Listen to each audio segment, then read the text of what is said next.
Hello everyone. तो पिछले episode में हमने देखा था लुओयांग स्वॉर्ड टूर्नामेंट अपनी पीक पर पहुंच चुका है, जहां पर हमारे दो मेन कैरेक्टर आपस में फाइट कर रहे थे और उनकी फाइट काफी ज्यादा जबरदस्त थी। जहां एक तरफ थे हमारे हीरो ज़ेंगडोंग, जो कि पूरे 10 सालों के बाद अपनी स्वॉर्ड को हाथ में लेकर अपनी पावरफुल टेक्निक शो कर रहे थे। वहीं दूसरी तरफ था खतरनाक रोल पावर का भूखा स्काई, जो पिछले 10 सालों से एक ही टेक्निक को मास्टर करना चाहता था और अब तो वो डिमन कर्ट के साथ भी जुड़ चुका है और उनकी पावर का यूज करके वो हमारे हीरो पर ओवर पावर करने की कोशिश कर रहा था। दोनों की फाइट इतनी ज्यादा इंटेंस हो चुकी थी कि एल्डर्स भी ये देखकर हैरान थे कि आखिर इसका रिजल्ट क्या निकलेगा। जहां उन्हें साफ साफ फाइट के दौरान हमारे स्काई के ओवर पावर होने का सबूत मिल रहा था, लेकिन वो समझ नहीं पाते कि ऐसा क्यों है। हालांकि ये सब कुछ डेमोनिक पावर की वजह से हो रहा था, लेकिन एल्डर मोरोंग कहती है कि ये उनके सेट की सीक्रेट टेक्निक की वजह से है। एक वक्त पर जब हमारा हीरो काफी कमजोर पड़ चुका था, उसी वक्त स्काई पूरी डेमोनिक पावर का यूज करके खतरनाक टेक्निक परफॉर्म करता है। इस एपिसोड के स्टार्टिंग में दिखाते हैं कि उन दोनों को स्काई में फाइट करता देखकर बाकी सारी ऑडियंस कहती है कि ये लोग तो इस टूर्नामेंट के रूल के खिलाफ फाइट कर रहे हैं ना, क्योंकि इस टूर्नामेंट का रूल ये है कि जैसे ही आप अरीना से बाहर निकल जाते हैं आप डिस्क्वालीफाई हो जाते हैं। लेकिन इन्हें देखो, एल्डर की गाइडेंस में भी ये दोनों हवा में रूल ब्रेक करते हुए फाइट कर रहे हैं। वहीं अब तक क्लियरली हमारे स्काई ने डेमोनिक कल्ट की पावर का यूज करना शुरू कर दिया था, जिसे देखकर बाकी सभी के साथ एल्डर्स भी काफी हैरान होते हैं और वो एल्डर मोरोंग से कहते हैं कि अब बताइए, अब आप क्या कहेंगी, क्योंकि इतनी देर से आप उसे डिफेंड कर रही थी, ये कहते हुए कि वो इतना पावरफुल अटैक इसलिए कर पा रहा है क्योंकि वो आपके सेट की सीक्रेट टेक्निक यूज कर रहा है। हालांकि अब जब आप सबके सामने हैं, एल्डर मोरोंग भी स्काई को इस हालत में देखकर हैरान थी। वहीं स्काई रुकने का नाम नहीं लेता। उल्टा जब ज़ेंगडोंग उसे कन्फ्रंट करता है तो वो उसे चुप कराते हुए कहता है कि तुम जैसे कमजोर को मेरे खिलाफ बोलने का कोई हक नहीं, जो कि 10 सालों तक मुंह छुपाकर घूम रहा था और जिसका मार्शल वर्ल्ड से कोई लेना देना नहीं था। पर ज़ेंगडोंग भी उसका जवाब देते हुए कहता है कि मैं सही के साथ हूँ और मेरा बोलने का पूरा हक है। और ये बोलने के बाद वो अपनी स्वॉर्ड को प्रिपेयर करने लगता है अपनी खतरनाक टेक्निक के लिए, जो कि वो 10 सालों के बाद ट्राई करने वाला है। हालांकि इस टेक्निक को यूज करना उतना ही मुश्किल था जितना कि स्टारफॉल टेक्निक। इस टेक्निक का नाम ट्रिपल स्वॉर्ड स्ट्राइक था, जिसे थ्रो करते ही हमारा स्काई थोड़ी देर के लिए वीक पड़ जाता है। एल्डर अब पूरी तरह से हमारे ज़ेंगडोंग से इम्प्रेस हो चुके थे, पर वहीं दूसरी तरफ ये सब देखकर स्काई का खून जलने लग जाता है। तो वो क्या करता है, हमारे ज़ेंगडोंग को हराने के लिए अपने स्नेक से उस पर हमला कर देता है, जो कि बाकी सबकी तरह हमारे ज़ेंगडोंग को काट नहीं पाता, बल्कि ज़ेंगडोंग ही उसे उठाकर हवा से नीचे फेंक चुका था। बेचारा स्काई इन सब में बिजी हो जाता है। वहीं दूसरी तरफ अब तक हमारे ज़ेंगडोंग को पता लग चुका था कि एक्सप्लोजन और किसी में नहीं, बल्कि वो जिस ड्रैगन के ऊपर खड़ा है उस ड्रैगन के अंदर फिट किया गया है। तो इस बारे में मोटू ज़े को इन्फॉर्म कर देता है कि देखो उन्होंने एक्सप्लोजन को कहाँ छुपाया है। उनका प्लान रिवील होने के बाद स्काई पूरी तरह से निराश हो चुका था और उस पे ज़ेंगडोंग पे काफी ज्यादा गुस्सा आता है। वहीं ये सब देखने के बाद डीमन कल्ट का लीडर, उसे स्काई एकदम फिजूल लग रहा था। वो तो कहता है कि किस बेवकूफ को काम पकड़ा दिया मैंने, इसकी वजह से सारा खेल खत्म हो गया। एक तो ये ज़ेंगडोंग से हार रहा है और ऊपर से हमारा प्लान भी रिवील कर दिया, बेवकूफ। डीमन कल्ट के सोल्जर एल्डर को समझाने की कोशिश करते हैं कि उन्हें स्काई को एक और मौका देना चाहिए, पर वो इसके लिए बिल्कुल तैयार नहीं होते। वैसे तो उनका ओरिजिनल प्लान था कि स्काई को स्वॉर्ड चैंपियन बनाने के बाद वो चुपचाप यहाँ से निकल जाएंगे, लेकिन अगर उसके अलावा कोई और नया स्वॉर्ड चैंपियन निकला तो वो उसके साथ साथ पूरे मार्शल वर्ल्ड को जला देंगे। पर ज़ेंगडोंग की स्मार्टनेस और उसकी टेक्निक सीखने के बाद उन्हें पूरा यकीन हो जाता है कि स्काई पक्का हार जाएगा। तो वो कहते हैं कि इस प्लान को जल्दी एग्जीक्यूट करो और मुझे फर्क नहीं पड़ता कि यहाँ पर स्काई मारा जाता है या नहीं, जल्दी एक्सप्लोजन करो। फिर क्या था, सारे के सारे गार्ड्स अपनी अपनी जगह पर खड़े होकर अपने अपने तीरों से निशाना लगाना शुरू कर देते हैं। पर अब तक हमारे ज़े शेन की नजर उन पर पड़ चुकी थी, जो कि पैनिक करते हुए अपने हाथ बंधे होने के बावजूद भी वो पैरों से स्वॉर्ड को मारकर थ्रो करती है, जिससे वो स्वॉर्ड जाकर उन एरोस को बीच में से काटना शुरू कर देता है। लेकिन उससे एक एरो मिस हो जाता है जिसमें आग लगी थी और वो सीधा जाकर उस ड्रैगन से टकरा जाता है और वो देखते ही देखते ड्रैगन ने आग पकड़ लिया था। हमारे ज़े शेन को तो ज़ेंगडोंग की फिक्र होने लग जाती है, इसलिए वो कहती है कि सीनियर ब्रदर जल्दी वहाँ से भागिए, वरना आप जलकर राख हो जाएंगे। तो उस ड्रैगन के गिरने से पहले ही स्काई और वो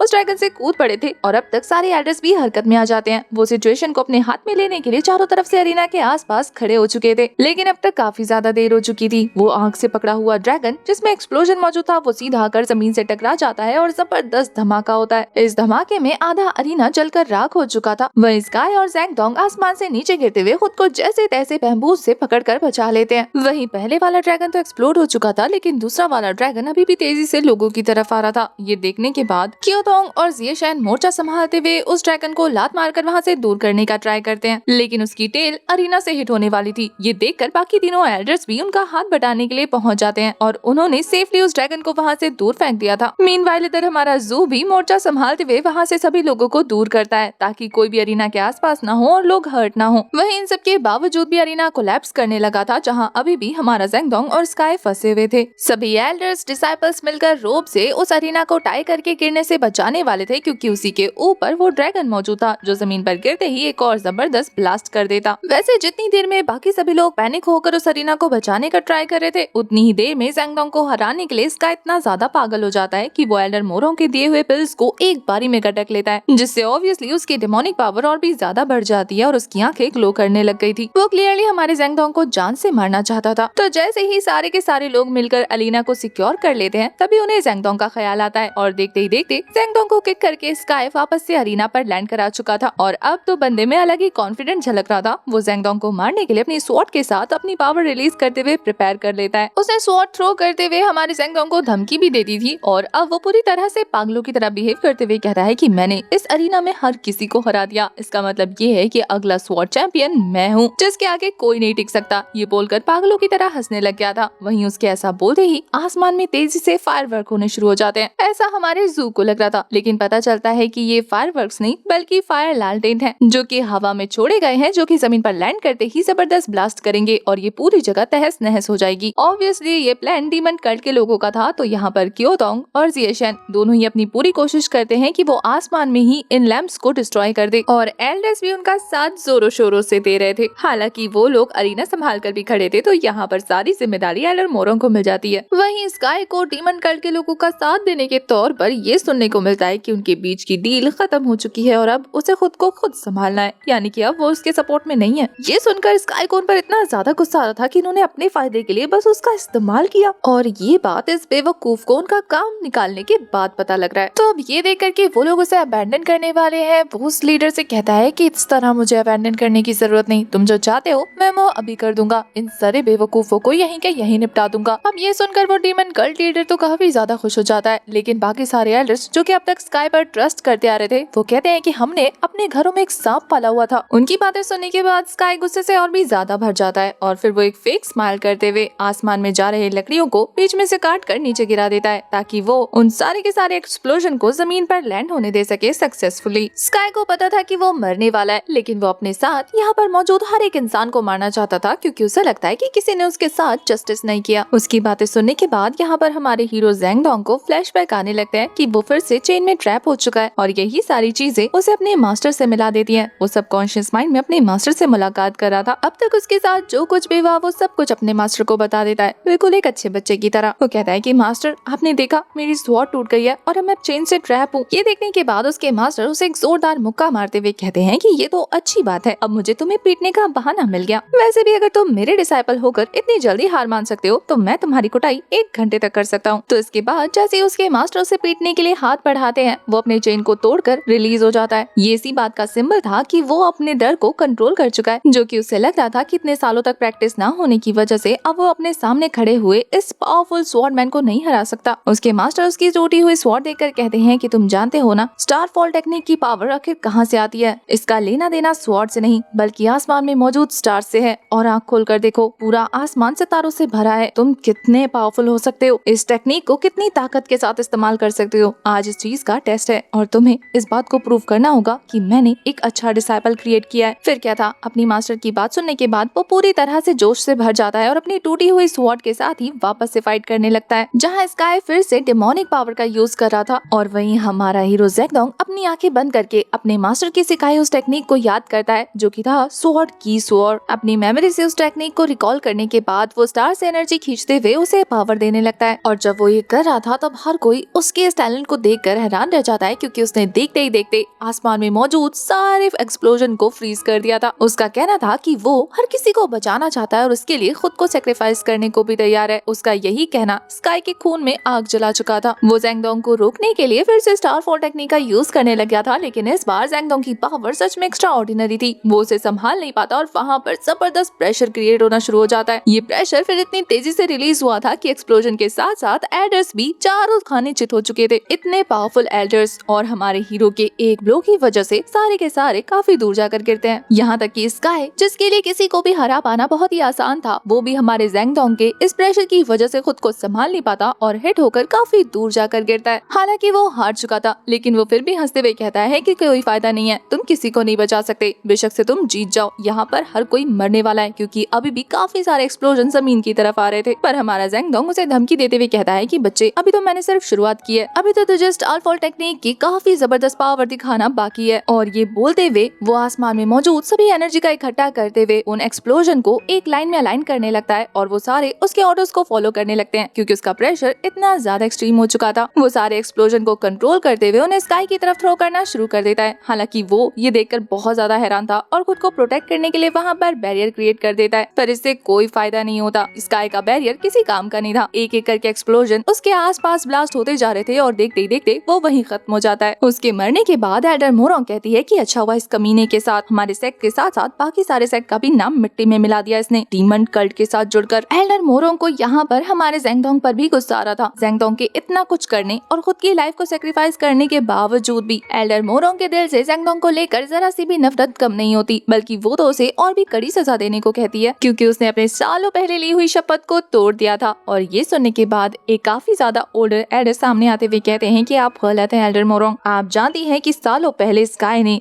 स्टारफॉल नाम की टेक्निक को चुरा लिया था टियानशान सेक्ट से। उस दिन के बाद से इस टेक्निक को सिर्फ स्काई के नाम से जोड़ा जाने लगा और उसके बाद वो इसे पेटेंट कराने के लिए हर उस इंसान को मारने लगा जो भी इस टेक्निक को जानता था। इसका मतलब ये है कि अगर यहाँ पर हमारा हीरो ज़ेंगडोंग ये एक्सेप्ट कर ले कि ये टेक्निक उसके मास्टर की है, ओरिजिनली उन्होंने इसे क्रिएट किया जो कि टियानशान सेक्ट से ही बिलोंग करते थे, तो अगर ज़ेंगडोंग ये मान ले कि ये टेक्निक उसके मास्टर की है, टियानशान सेक्ट की नहीं, तो फिर उसकी जान बच सकती है। वो किसी तरीके का गुनहगार नहीं कहलाएगा क्योंकि इस तरह से उसकी ओथ नहीं टूटेगी। वो किसी भी सेक्ट की टेक्निक यूज नहीं कर रहा था, सिर्फ स्टारफॉल टेक्निक को यूज करा था जो उसके मास्टर ने तब क्रिएट की थी जब वो टियानशान सेक्ट में थे। ये बातें सुनने के बाद जिएशन का दिल तो टूट रहा था, लेकिन जब वो हमारे हीरो ज़ेंगडोंग को देखती कि उसकी जान खतरे में है तो वो सारा फैसला उसके ऊपर छोड़ देती है। हालांकि ये देखने के बाद एल्डर मोरोंग को काफी गुस्सा आ रहा था कि बाकी सारे एल्डर्स ज़ेंगडोंग को बचाना चाहते हैं। यहाँ पर जू हमारे ज़ेंगडोंग को कन्विंस करने लगता है कि उसे ये सबके सामने एक्सेप्ट करना होगा कि ये टेक्निक मास्टर की है, पर हमारा ज़ेंगडोंग इस बात को डिनाई करते हुए सबके सामने ये एक्सेप्ट करता है कि बेशक से ये टेक्निक उसके मास्टर की क्रिएट की हुई है, लेकिन ये ओरिजिनली सिर्फ टियानशान सेक्ट से बिलोंग करती है क्योंकि उसके मास्टर ने जितना कुछ सीखा था वो टियानशान सेक्ट से सीखा था। ज़ेंगडोंग के मुंह से निकली ये बात हमारे जिएशन के दिल को छू जाती है क्योंकि वो इतने दिनों से स्काई के पीछे इसीलिए पड़ी थी ताकि वो अपने टियानशान सेक्ट की इस पावरफुल टेक्निक को हासिल कर सके। हालांकि एल्डर मोरोंग जिस चीज की तलाश में थी वो उनके हाथों में आकर गिरता है। वो कहती है कि अब जब इसने इस बात को कंफर्म कर दिया है कि ये टेक्निक टियानशान सेक्ट की है, इसका मतलब इसने रूल ब्रेक किया है और ये बात ये खुद एडमिट कर रहा है। तभी एल्डर मोरोंग के सामने वो दोनों लड़कियां आ जाती हैं जिनकी जान हमारे जू और ज़ेंगडोंग ने बचाई थी। वो कहती है कि मास्टर इन्हें मत मारिए, सीनियर ने हमारी जान बचाई थी तभी हम आपके सामने हैं। पर वो कसम खाती है कि आज उसे कोई नहीं रोक सकता। देखते ही देखते गार्ड्स उसे घेर लेते हैं और सारे के सारे लोग हमारे ज़ेंगडोंग को बचाने के फेवर में आ गए थे। पर तभी वहाँ दूसरी एल्डर आकर सिचुएशन को अपने हाथ में लेते हुए कहती है कि हमें पहले इसका ट्रायल करना होगा। सभी एल्डर्स इस बारे में मीटिंग करेंगे और उसके बाद डिसाइड किया जाएगा कि तुम्हारे साथ क्या करना है, तब तक तुम्हें जेल में कैद रहना होगा। ये बोलकर वो उसे हथकड़ियां डाल देती है। जब ये प्रोसेस हो रहा था तब हमारे ज़ेंगडोंग के फेवर में आकर सभी लोग चीयर अप करने लगते हैं ये कहते हुए कि वो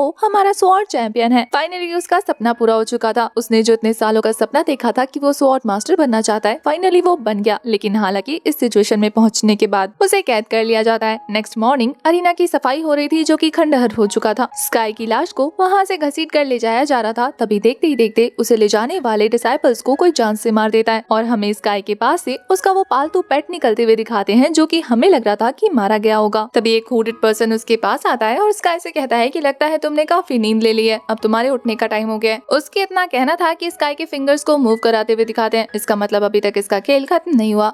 इसके बाद हमें सीधा ज़ेंगडोंग को दिखाते हैं जिसके हाथ में हथकड़ियां लगाकर उसे टांग दिया गया था सलाखों के पीछे। आंख खुलती है तो उसे अपने सामने वाले सेल में और कोई नहीं बल्कि जिएशन नजर आती है जिसके सामने तरह तरह का खाना रखा हुआ था और उसी खाने की खुशबू से भाई साहब की आंखें खुल गई थी। अपने सामने जिएशन को इस हालत में देखकर वो उससे माफी मांगता है कि उसकी वजह से वो फंस गई। हालांकि यहाँ पर हमारा ज़ेंगडोंग काफी ज्यादा एग्रेसिवली जिएडोंग को यहाँ से बचाने के लिए कहता है कि क्यों ना हम दोनों जेल तोड़कर यहाँ से भाग जाए क्योंकि मैंने तो गुनाह किया है लेकिन आप लोगों को तो फंसाया गया है। उसकी बात पर जिएशन को हंसी आ रही थी कि कैसे ये उसे अभी भी प्रोटेक्ट करने के लिए कितना कुछ करने वाला है। हालांकि तभी देखते ही देखते एल्डर मोरोंग के आदमी और उसकी सबसे फेवरेट डिसाइपल वहाँ हाजिर हो जाती है और हमारे ज़ेंगडोंग को पीटना शुरू कर देती है। उससे पूछने पर कि ऐसा क्यों किया जा रहा है वो कहती है कि इस चोर को सजा देने के लिए। अभी तक हमारे ज़ेंगडोंग की सजा डिसाइड नहीं हुई थी और ये लोग उसे पहले से ही टॉर्चर करने लग गए थे। इसे देखकर जिएशन उन्हें धमकी देते हुए कहती है कि मैं इसके बारे में बाकी एल्डर्स को रिपोर्ट करूंगी, पर वो नहीं सुनती बल्कि हमारे ज़ेंगडोंग का टॉर्चर और ज्यादा बढ़ा देती है। ये एक नंबर की घमंडी लड़की थी। तो हमारा ज़ेंगडोंग उनके डंडों को काफी क्यूटली रोक लेता है और ये कहते हुए अपनी स्पिरिचुअल पावर से उन पर अटैक करना शुरू कर देता है कि मैं तो मरने वाला हूँ, अब इससे ज्यादा एल्डर मोरंग मुझे क्या सजा देंगी। और फिर उसने देखते ही देखते अपने पैरों से ही उन लोगों की हड्डी पसली एक कर दी थी, क्योंकि उसका कल्टीवेशन और उसके टेक्निक्स तो आपको पता ही है। वो कहते हैं ना कि शेर सिर्फ बूढ़ा हुआ है, शिकार करना अभी भी नहीं भूला। उसकी टेक्निक देखने के बाद ये बंदी खुद को रोक नहीं पाती, बल्कि अपना वाइप बाहर निकाल कर वो भी अपनी स्पिरिचुअल पावर रिलीज करके उसके साथ दो हाथ करने लग जाती है। उसकी वाइप वाली टेक्निक को देखने के बाद हमारा ज़ेंगडोंग हैरान था, क्योंकि वो थंडर एनर्जी रिलीज कर पा रही थी और वो हमारे ज़ेंगडोंग के हाथ के बंधे होने का फायदा उठाकर उसे जोर जोर के बिजली के झटके देने लग जाती है। उस लड़की की स्पीड काफी ज्यादा थी, उसने इस झटके से हमारे ज़ेंगडोंग की हालत खराब कर दी थी। अब उसे ज़ेंगडोंग को इतना टॉर्चर करता देख जिएशन का सब्र टूट जाता है। वो उसे धमकी देती है कि अगर तुमने इसे जान से मारने की कोशिश की, मैं तियानशियान सेक्ट की यंग मास्टर होने के नाते ब्लड ओथ लूंगी। इसका मतलब ये है कि मैं खून के बदले खून बहाऊंगी, फिर तुम मुझसे बच नहीं पाओगी। पहले तो वो लड़की जिएशन की बातों को हंसकर टाल देती है, जैसे कि उसे कोई फर्क नहीं पड़ता। वो अभी भी ज़ेंगडोंग को और ज्यादा टॉर्चर करने वाली है। इसीलिए जब वो एक जबरदस्त अटैक हमारे ज़ेंगडोंग पर थ्रो करती है, वो बेहोश होने की एक्टिंग करने लग गया था। इससे वो लड़की पैनिक करते हुए कहती है कि क्या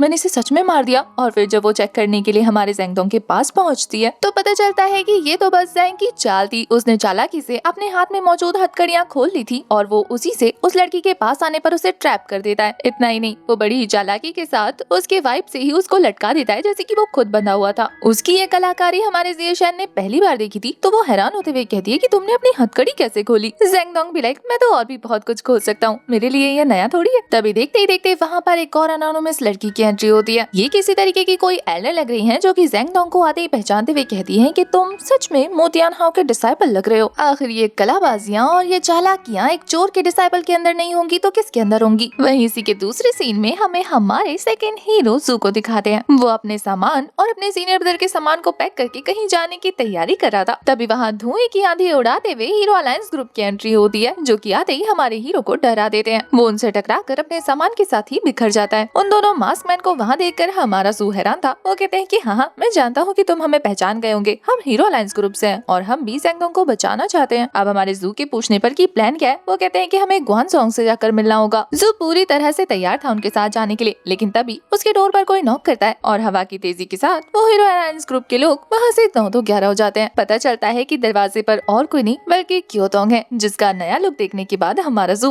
उसके प्यार में और भी गहराई में डूब चुका था, क्योंकि वो काफी खूबसूरत लग रही थी। यहाँ जब क्योतोंग कमरे की हालत देखती है तो वो थोड़ी ही देर में समझ आती है कि जू का प्लान क्या है। तो वो जू से कहती है कि तुम मुझ पर भरोसा करो, मैं तियानशियान सेक्ट वापस जाने के बाद मेरे जूनियर सिस्टर यानी कि जिएशन, जैसे कि वो जूनियर ब्रदर बोलती है, और सीनियर ब्रदर ज़ेंगडोंग को रिहाई के बारे में अपने एल्डर से मीटिंग करेगी। लेकिन इसी बीच वो नहीं चाहती कि जू किसी प्रॉब्लम में पड़े, इसलिए वो उसे कहती है कि अपने घर वापस चले जाओ और सीनियर ब्रदर के सेफली वापस आने का इंतजार करो। हालांकि ये कहते हुए वो खुद भी बहुत ज्यादा निराश लग रही थी। जू उसके सामने ऐसे दिखाता है कि वो उसकी बात समझ गया, क्योंकि वो जानता है कि क्योतोंग को फिलहाल उसकी फिक्र हो रही है और वो नहीं चाहती कि बाकी दोनों की तरह जू उसकी मुसीबतें बढ़ाए। तो ये सुनकर कि जू उसकी बात मानने को तैयार है, फिलहाल के लिए वो काफी खुश हो जाती है। दूसरी तरफ हम उस खतरनाक लेडी को देखते हैं। उनकी बातों से यहाँ पर ज़ेंगडोंग और हमारी जिएशन को पता चलता है कि अब तक वो लोग जिसे एल्डर मोरंग का डिसाइपल समझ रहे थे, वो असल में इनकी डिसाइपल है। वो कहती है कि मोतियान हाउ का सिर्फ एक ही डिसाइपल है और वो भी मेरे बेस्ट को पछाड़ चुका है, ये सारे के सारे ट्रैश हैं। ये बोलने के बाद वो उन्हें रिलीज करके वहाँ से भगा देती है, वो भी काफी गुस्से में, और फिर अपने डॉट्स निकाल कर तैयार हो जाती है हमारे ज़ेंगडोंग के साथ फाइट करने के लिए, जहाँ वो उसके पहले अटैक को तो आराम से रोक लेता है और फिर अपने किक से उसे हिट करने ही वाला था कि वो बड़े ही पोलाइटली उसके किक को ब्लॉक करके उसमें अपना डॉट छुपा देती है। बेचारा एक टांग पर खड़ा हो जाता है, दूसरी टांग को जमीन पे रख भी नहीं पा रहा था। इसके बाद वो और भी काफी सारे अटैक करती है, पर ज़ेंगडोंग का बाल भी बाका नहीं कर पाती। वो तो उसे टॉन्ट मारते हुए कहता है कि तुम्हारे IQ पॉइंट्स अटैक्स इतने भी ज्यादा खास नहीं जितने मेरे मास्टर ने मुझे सिखाए थे। ये बोलकर दूसरे पाँव से उसे किक करने वाला था, पर वो उसके दूसरे पाँव पर भी पिन चुपो देती है, ये कहते हुए कि ऑब्वियसली तुम्हारे मास्टर ने उसे मास्टर जो किया है हमसे चुराने के बाद। हालांकि इस बार उसकी टेक्निक को देखने के बाद ज़ेंगडोंग समझ आता है कि ये उसके मास्टर से जुड़ी हुई थी, क्योंकि ये टेक्निक उसके मास्टर ने खुद क्रिएट की थी, जो कि था गोल्डन फ्रीजिंग IQ पॉइंट्स। असल में ज़ेंगडोंग के मास्टर काफी होनहार किस्म के इंसान थे। वो जब भी कोई टेक्निक सीखते, उसमें अगर कोई प्रॉब्लम होती तो उसे ठीक कर देते, प्लस उसे एनहेंस करके एक और नई टेक्निक क्रिएट कर देते और उसी के मल्टीपल वर्जन्स क्रिएट करते रहते। और ये करना उन्हें इतना ज्यादा अच्छा लगता था कि इसी वजह से उन्होंने 7 सेक्ट की टेक्निक्स को चुरा कर उन्हें मास्टर करके उनके और भी अपग्रेडेड वर्जन क्रिएट करे थे। बाकी सेक्ट्स के एल्डर उनसे इसलिए परेशान नहीं थे कि वो उनकी बेस्ट टेक्निक चुरा रहे थे, बल्कि इसलिए परेशान थे कि वो उन्हें और भी ज्यादा पावरफुल तरीके से अपग्रेड करते जा रहे थे, जिससे असली ओरिजिनल मालिक के होने के बावजूद भी उन्हें इस टेक्निक के बारे में ज्यादा नॉलेज एज होती थी। अब यहाँ ज़ेंगडोंग को ये कहता देखकर कि तुम पक्का मेरे मास्टर की क्लोज रही होगी, उसे लगता है कि उसके मास्टर शायद उसके बारे में मेंशन किया करते थे। वो कहती है कि इसका मतलब ये है कि तुम्हें मेरे बारे में पता है। थोड़ा सोचने के बाद वो हंसते हुए कहता है कि हाँ ना, मास्टर आपके बारे में बहुत जिक्र किया करते थे। मुझे आज भी याद है जब वो अकेले चांदनी रातों में झूले पर बैठकर आपके बारे में बताते थे तो घंटों मुस्कुराते रहते थे। ये सुनकर तो मैडम का गुस्सा एकदम से छू हो जाता है। वो हमारे हीरो के पास पहुंचकर उसे नीडल से धमकी देते हुए कहती है कि अगर तुमने मुझे सही गेस किया तो फिर हो सकता है कि मैं तुम्हें जिंदा छोड़ दूं। पर सारी रामकथा सुनाने के बाद जब हमारा हीरो असल में किसी का नाम लेता है तो वो होती है मू तियानहाओ की वाइफ, जिसके बारे में सुनकर इस लड़की को गुस्सा आ जाता है और वो गुस्से से लाल होते हुए कहती है कि ये मेरा नाम नहीं है। हमारा हीरो एक एक करके उन सारी लड़कियों का नाम बोलने लग जाता है जिसके बारे में उसके मास्टर ने कभी न कभी उसके सामने मेंशन किया है। इससे तो वो आंख बबूला होकर हमारे ज़ेंगडोंग के काफी पास पहुंचकर उसे टॉर्चर करते हुए कहती है कि मेरा नाम नेंगोंग यून है। और फिर उसके बाद हमारे हीरो का क्या हाल होगा ये तो बस हमें उसकी चिंखों से पता लगता है। उसे अभी अपने मास्टर पर काफी गुस्सा आ रहा था कि कितना ठरकी किस्म का बुड्ढा था वो। दूसरी तरफ हमें जू को दिखाते हैं जो कि जंगल क्रॉस करते हुए एक छोटे से मैप को फॉलो कर रहा था जो उसे हीरो अलायंस ग्रुप के लोगों ने दिया था। भागते भागते वो जंगल के बीचों बीच पहुंच जाता है। हालांकि जब वो ज़ेंगडोंग की सिखाई हुई टेक्निक को परफॉर्म करने वाला था तो पेड़ से नीचे गिर जाता है। इससे पहले कि गार्ड्स उसे नोटिस करते तभी वहाँ पर हीरो अलायंस ग्रुप के गार्ड आकर उसे वहाँ से भगा कर ले जाते हैं एक पतली पाइपिंग जैसी जगह से, जहाँ से बेचारे को गुजरने में बहुत प्रॉब्लम हो रही थी। जब वो वहाँ पहुँचता है तो ये दो नमूने हमारे हीरो की तारीफ करते हुए कहते हैं कि हमने आज से पहले लाइटनिंग स्किल्स के बारे में सिर्फ सुना था पर आपने तो इसका काफी तेजी से इस्तेमाल किया। आप तो सच में इस स्किल्स को मास्टर कर चुके हैं। अपनी तारीफ पर तो वो इतना खुश हो जाता है कि इन्हें गोल्डन टेल पकड़ा देता है जिसके लिए उनके बीच में आपस में फाइट हो चुकी थी। पता चलता है कि फाइट करने वाला पर्सन और कोई नहीं बल्कि कीजोंग है जो कि गड्ढे खोदने में माहिर है और जहाँ से हमारे मोटो जू भाई साहब नीचे गिरे हैं वो गड्ढा उसी ने खोदा है। वहाँ पर एक और बंदा मौजूद था जो कि एक अच्छा क्राफ्टमैन है और उसका नाम ली वूशोंग है। जब हमारा जू से बात करने की ट्राई करता है तो ये कहता है कि वो बात नहीं करता, उसे तो असल में मशीनों में दिलचस्पी है। पर वो तो आकर हमारे जू की तारीफ करने लग गया था। इन सारी बातों को साइड में रखते हुए वो मास्क मैन खुद को इंट्रोड्यूस करते हुए कहता है कि मेरा नाम रक्षासा है और तभी वहाँ पर मैं भी आ जाती है जिसे देख के जू कहता है कि आप तो न्यू सेक्रेटरी बन चुकी है ना। मैं हामी भरती है और वो काफी ज्यादा सीरियस थी, इतनी कि अपने दोनों चमचों को वो जमीन पर पटक देती है ये कहते हुए कि प्लान के बीच में डिस्टर्बेंस क्रिएट मत करो। वो अपने साथ पनिशमेंट हॉल प्रिजन का मैप लेकर आई थी और अपना प्लान डिस्कस करने लग जाती है। सबको सबका काम पकड़ाने के बाद वो वहाँ से चलती बनती है। यहाँ पर उनके दो चमचे कहते हैं कि क्या हम हमारे ओल्ड लीडर को भी छुड़ाएंगे। वो कहती है हाँ। इधर दूसरी तरफ ज़ेंगडोंग को दिखाते हैं। बेचारे की पूरी बॉडी में नीडल धंसे हुए थे, मार खा खाकर उसके तो चेहरे का नक्शा ही बदल चुका था। जियोशन को ज़ेंगडोंग पर काफी तरस आ रहा था। वो उस लेडी से कहती है कि बस करो, तुम 2 दिन से उसे टॉर्चर करी हो, अब क्या जान से मारना चाहती हो। वैसे भी मू तियानहाओ उसका मास्टर था, उसके मास्टर की गलती के लिए तुम उसे क्यों टॉर्चर कर रही हो। ज़ेंगडोंग भी उससे बचते हुए वहाँ से सड़कते हुए कहता है कि लगता है इसका दिमाग खराब हो गया, मेरे मास्टर के लिए मुझे गुनहगार बता रही है। तभी युन अपनी साइड की स्टोरी सुनाना शुरू करती है कि कैसे वो सिर्फ उसके मास्टर के प्रॉमिस के लिए अपने सेट को छोड़कर अपनी फैमिली को अबैंडन करके हमेशा हमेशा के लिए उसके साथ माउंटेन में रहने लग गई। उनका प्लान ये था कि जब वो जीनियस बन जाएगा तब वो पूरे जोर शोर से उसके साथ शादी करेगा। पर बदले में उसे क्या रिसीव हुआ, एक लेटर जिसमें उसने कसम खाई थी कि जब तक कि वो जीनियस नहीं बन जाता तब तक वो उसके साथ नहीं होगा। और ये बोलकर वो अपने सफर पर निकल गया, जिस सफर की स्टोरी हमारे ज़ेंगडोंग ने फाइट के दौरान सुनी थी। पर वो जीनियस बनने का प्रोग्राम पोस्टपोन हो गया और वो हमेशा हमेशा के लिए उसका इंतजार करते रह गई। और इसी दौरान उसकी शादी ग्वान फैमिली में हो गई। अपनी लाइफ की ऐसी हालत सुनने के बाद उसे उसके मास्टर पर काफी गुस्सा आ रहा था। वो कहती है कि इसके बाद मैं उसे एक अच्छी जिंदगी कैसे जीने दे सकती हूँ, और जब मैं उससे बदला लेती उससे पहले तो उसके मरने की खबर आ गई। अब जब मुझे पता लग चुका है कि उसकी सारी टेक्निक, उसकी सारी चीजें उसके एक डिसाइपल को पता है जिसके साथ उसने 10 साल गुजारे हैं, तो मैं उसे आराम की जिंदगी क्यों दूं। उसे तो एक कुत्ते की तरह रहना चाहिए क्योंकि उसने एक गलत मास्टर चुना है। ये बोलकर वो उसकी छाती पर एक जबरदस्त किक मार देती है। हालांकि यहाँ पर युन को हमारे जू के बारे में भी पता लग चुका था। वो कहती है कि मैंने सुना है उसका एक दूसरा डिसाइपल भी है, कहाँ पर है वो। ज़ेंगडोंग जू के बारे में झूठ कहता है कि जब मैं उससे मिला तो वो ऑलरेडी मर चुका था। ये सुनकर युन को झटका लगता है, लेकिन वो फिर भी ज़ेंगडोंग को टॉर्चर करते हुए कहती है कि मैं जानती हूँ कि तू झूठ बोल रहा है, ना तो तेरा वो जूनियर मरा है और ना ही तेरे मास्टर वो इनविजिबल मू तियानहाओ है, उसे कोई नहीं मार सकता। तू उससे मुझसे बचाने के लिए ऐसा कर रहा है ना। ये बोलकर वो उसे एक जबरदस्त हिट दे चुकी थी, लेकिन हमारा ज़ेंगडोंग जैसे तैसे खुद को बचाता है। अपने स्पिरिचुअल पावर के प्रेशर को थ्रो करके वो अपनी बॉडी से सारे नीडल को रिलीज कर चुका था। हालत खराब होने के बाद भी वो अपनी बात से पलटता नहीं है। ये कहता है कि मास्टर ऑलरेडी मर चुके हैं और उनके कातिल को तो मैं भी ढूंढ रहा हूँ। पर युन को अब भी यकीन नहीं होता, बल्कि वो अब भी उस पर जानलेवा नीडल्स थ्रो करते हुए कहती है कि ये तेरे और तेरे मास्टर का प्लान है ताकि वो लोग उसकी सजा से बच सके, सारी दुनिया को बेवकूफ बना सके कि वो मर गया है। उसे 99 स्वॉर्ड टेक्निक्स आती थी, वो कैसे मर सकता है ऐसी खतरनाक टेक्निक के साथ। जब उसके हाथ में स्वॉर्ड हो तो उसे गॉड भी नहीं रोक सकते। पर इस बार ज़ेंगडोंग खुद को संभालते हुए आवाज को भारी करके कहता है कि मास्टर सच में मारे जा चुके हैं, चाहे तुम यकीन करो या ना करो, वो तुम्हें दोबारा कभी नहीं मिलेंगे। इतना सुनना था कि उसे एक जोर का झटका लगता है। उसे ऐसा लग रहा था जैसे कि उसके दिल में काफी जोर का दर्द उठाओ। वो खुद को संभाल नहीं पाती और वहीं बैठकर पागलों की तरह हंसने लग जाती है और फिर रोना शुरू कर देती है। उसे इतने सालों पुरानी अपनी और उसकी बॉन्डिंग याद आ रही थी कि इतने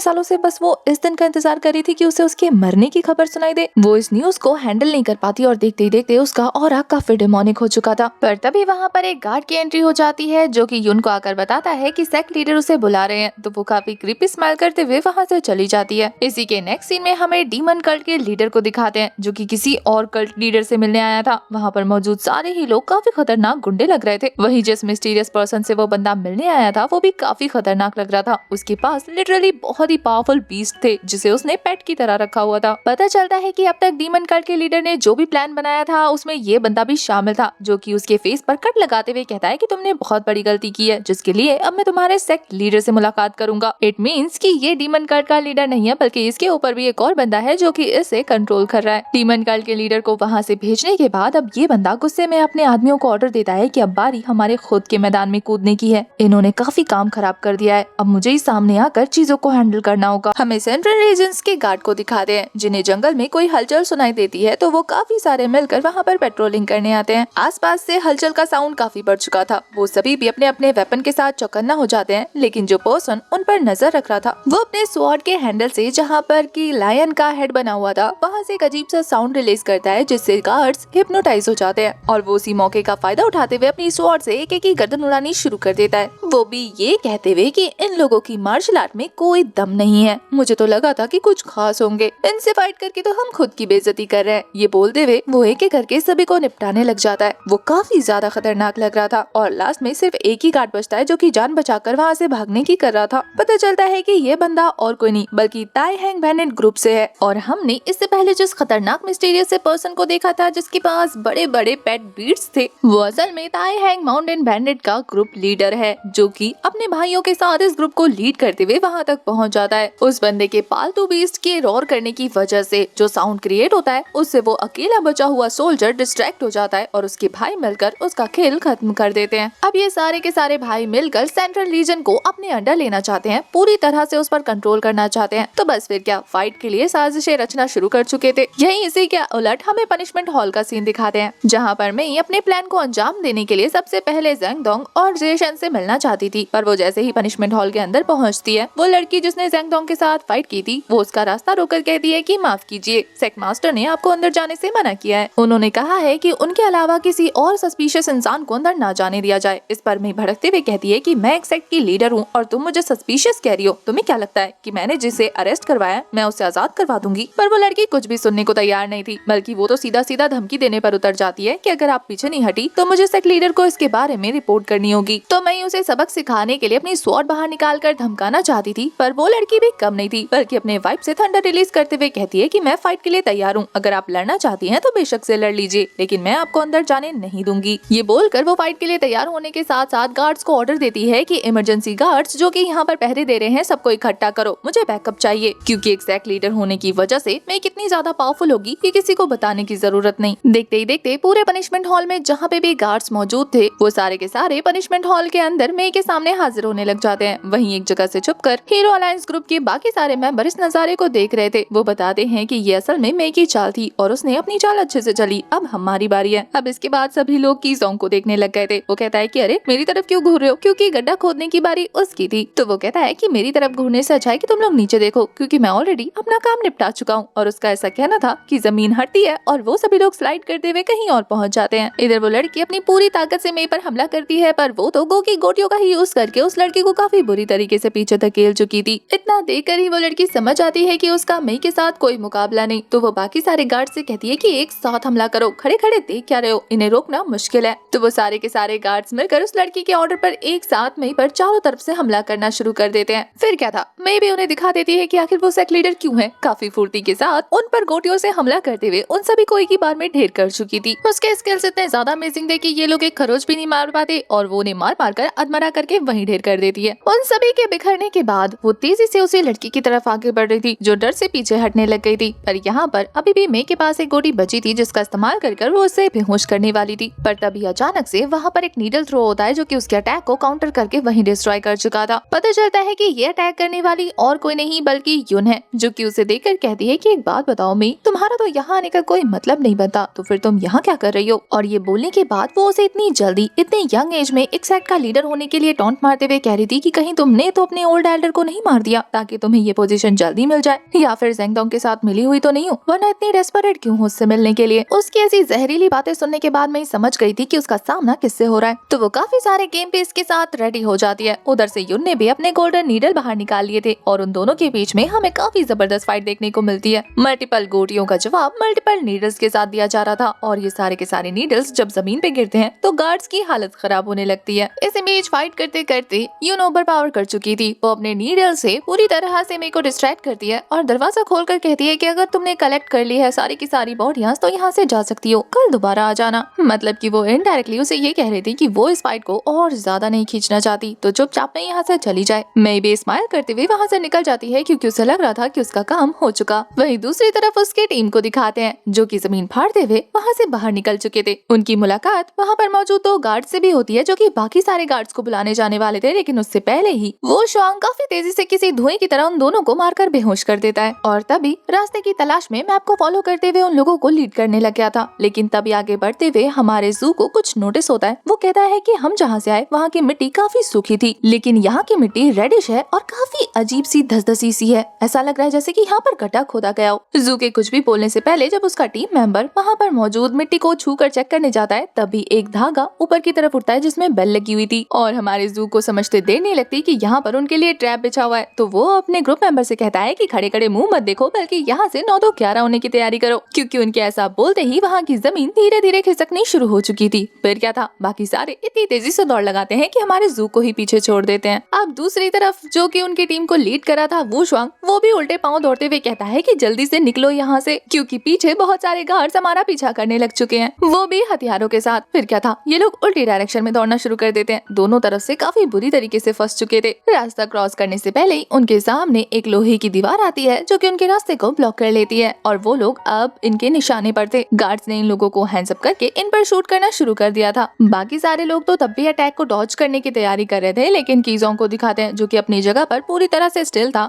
उसके चेहरे पर कोई रिएक्शन देखने को नहीं मिलता क्योंकि वो अपनी मैकेनिकल चीजों को बाहर निकालना शुरू कर देता है। पहले तो सिर्फ मैकेनिकल हैंड बाहर आता है जो कि अटैक्स को ब्लॉक कर रहा था। फिर देखते ही देखते एक पूरा का पूरा रोबोट खड़ा हो गया था उनके सामने। ये रोबोट अच्छी तरह से अपनी पोजीशन पर जमते हुए अपने सामने एक शील्ड बना लेता है जिससे वो सभी लोग उसके पीछे छुपकर उन एरोस से बच जाते हैं। जैसे ही गार्ड्स के एरोस खत्म होते हैं फिर वो रोबोट सामने से जाकर उन पर अटैक करता है, जिसे कि और कोई नहीं बल्कि ली जोंग कंट्रोल कर रहा था। उसके लकड़ी के रोबोट ने इतनी बड़ी तबाही मचाई थी, उसकी बॉडी में गन्स मौजूद थे जिनका यूज करके वो उन सारे गार्ड्स को ढेर कर देता है। बाकी सारे ग्रुप मेंबर तो देखकर हैरान थे कि ये कितना अमेजिंग है। वहीं दूसरी तरफ हमें ज़ेंगडोंग और जिएशेन को दिखाते हैं जो कि सेल के अंदर बंद थे और उन्हें किसी के कदमों की आहट सुनाई देती है। उन्हें तो लग रहा था कि ये ग्रुप ऑफ पीपल और कोई नहीं बल्कि उनके चाहने वाले हैं। ज़ेंगडोंग को लग रहा था कि ये उसका मोटू ब्रदर है जो कि उसे बचाने के लिए आया है। वहीं जिएशेन को लग रहा था कि ये उसकी टीम मेंबर होगी जिसकी उसने सालों पहले जान बचाई थी और अब वो एक हीरो अलायंस नाम के ग्रुप को लीड कर रही है। हमारा ज़ेंगडोंग ये जानकर हैरान होता है कि आप भी उस ग्रुप के बारे में जानती हैं। वैसे आपको जानकर खुशी होगी कि मैं और हमारा जू उस ग्रुप का पार्ट बन चुके हैं। जिएशेन को ये सुनकर बहुत ज्यादा हैरानी होती है कि हमारे ज़ेंगडोंग को पहले से ही मई के बारे में पता है, पर उन दोनों की ही प्रेडिक्शन काफी बुरी तरीके से गलत साबित होती है क्योंकि यहाँ पर तो हथियारों के साथ गार्ड्स की एंट्री हुई थी जो कि उन्हें निशाने पर लेकर भूनने वाले थे। वो दोनों हैरान थे कि अचानक से गार्ड्स यहाँ पर उन्हें मारने के लिए कैसे पहुँचे, क्योंकि गार्ड्स का कहना था कि इन्हें जान से मार दो, कोई भी बच के भागना ना पाए। वो लोग डर रहे थे कि अब उनकी खैर नहीं की तभी वहाँ पर फिर से जमीन तोड़कर हमारे जू की एंट्री होती है जो कि अपने एक्यू पॉइंट्स अटैक से उन सभी को फ्रीज कर देता है। ज़ेंगडोंग को तो इस टेक्निक के बारे में काफी पहले से पता था, इसलिए वो जू की तारीफ करते हुए कहता है कि लिटिल ब्रो काफी इम्प्रूव कर चुके हो, प्रैक्टिस कर रहे थे क्या? जू भी लाइक ब्रो हर दिन 200-300 लोगों को फ्रीज करना पड़ता है, अब तक तो मैं प्रो बन चुका हूँ। वहीं जिएशेन के लिए ये सब कुछ बिल्कुल नया था। वो कहती है कि ये क्या था क्योंकि उसके सामने सारे लोग अलग अलग हालत में फ्रीज हुए पड़े थे।